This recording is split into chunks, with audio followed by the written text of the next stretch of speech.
Let's study how to identify acids and bases using red litmus solution, blue litmus solution, phenolphthalein, and methyl orange indicators. We have taken an acid solution in 4 different watch glasses. Put red litmus solution indicator in a first watch glass and observe. Does it change the color of acid? We see that there is no color change of acid. Add blue litmus solution indicator to a second watch glass and observe.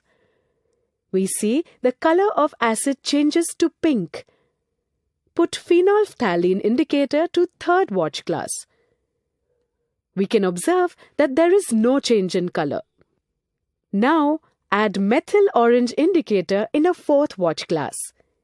We see that the color of the solution changes to red.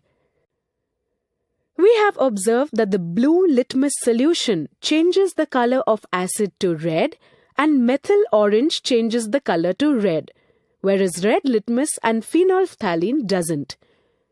We have taken a base solution in 4 different watch glasses. Put red litmus solution, blue litmus solution, phenolphthalein and methyl orange indicators in first, second, third and fourth watch glass respectively, and observe the change in base solution color.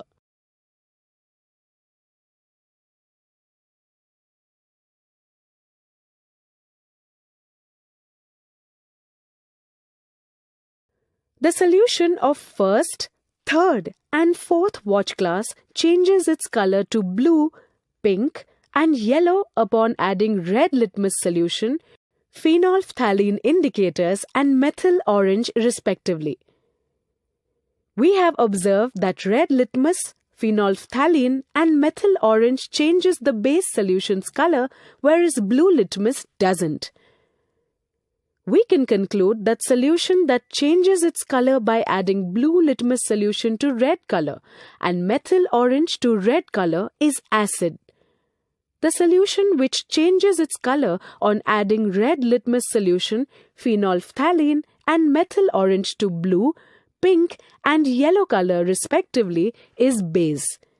This is how we can identify acid and base solutions using indicators.